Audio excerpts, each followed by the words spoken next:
Et si, à chaque fois que tu parlais, une petite fleur tombait de ta bouche, ou bien une perle brillante? Ça te semble incroyable? Alors écoute bien, voici le conte des fées.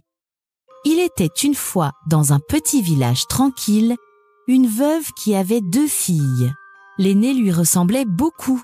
Elle était rude, méchante et désagréable. La cadette, au contraire, avait des yeux doux comme l'eau d'une source, une voix tendre et un cœur rempli de bonté. Mais la mère n'aimait que l'aînée et traitait très mal la cadette. Un jour, la mère tendit une cruche à la plus jeune et dit d'un ton sec: « Va chercher de l'eau, puis dépêche-toi et ne traîne pas !» La cadette prit la cruche et partit. Le soleil brillait fort, les oiseaux chantaient et l'eau du puits était claire comme un miroir. Elle s'apprêtait à puiser de l'eau, quand soudain, une petite voix tremblante appela: « Ma fille, j'ai si soif. Peux-tu me donner un peu d'eau ?» La jeune fille se retourna. C'était une vieille femme courbée, appuyée sur une canne.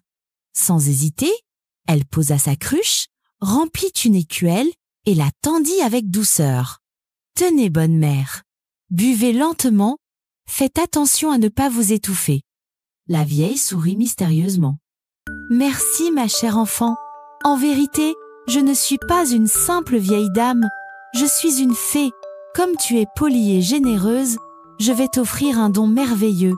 À partir de maintenant, chaque fois que tu parleras, il sortira de ta bouche une fleur, une perle ou un bijou. » La cadette, étonnée mais respectueuse, remercia la fée et rentra chez elle.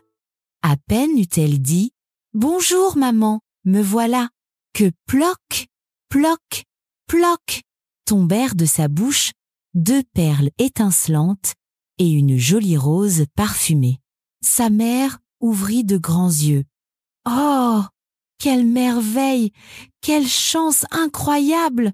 Tout de suite, elle pensa: « Si ma cadette a eu ce don, mon aînée en aura un encore plus grand. » Elle appela donc sa fille aînée et lui ordonna: « Va au puits, vite, fais comme ta sœur et rapporte-moi des trésors. » L'aînée partit en grognant, les bras croisés, traînant les pieds.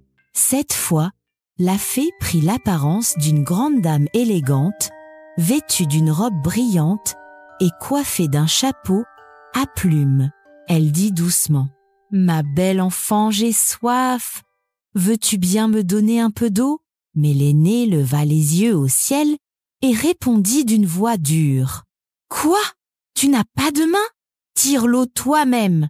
Je ne suis pas ta servante. » La fée fronça les sourcils. « Très bien, puisque tu es impolie et méchante, je vais aussi t'offrir un don, mais attention, à partir de maintenant, chaque fois que tu ouvriras la bouche, il en sortira un serpent ou un crapaud. » L'aînée poussa un cri d'horreur et s'enfuit en courant.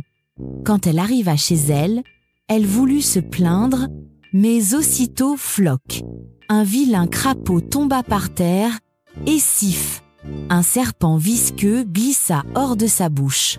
La mère recula, effrayée, mais il était déjà trop tard. Les jours passèrent. Tout le monde aimait la cadette, qui restait douce et gentille. Un jour, le fils du roi, un beau prince, arriva au village. Quand il parla avec la jeune fille et vit les perles et les fleurs tomber de sa bouche, il s'écria émerveillé: « Quelle merveille! Voilà une jeune fille belle et bonne. » Il tomba amoureux d'elle et demanda sa main. La cadette monta dans un carrosse doré, vêtue d'une belle robe blanche, et devint princesse.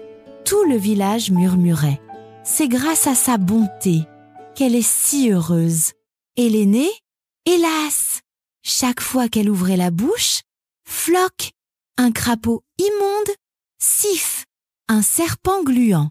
Personne ne voulait l'approcher. Elle resta seule, triste et malheureuse. Ainsi, la fille douce et polie vécut heureuse. et la fille orgueilleuse reçut la punition qu'elle méritait. Si tu as aimé cette histoire, n'oublie pas de t'abonner et de mettre un like pour plus de contes magiques. À très bientôt pour une nouvelle aventure.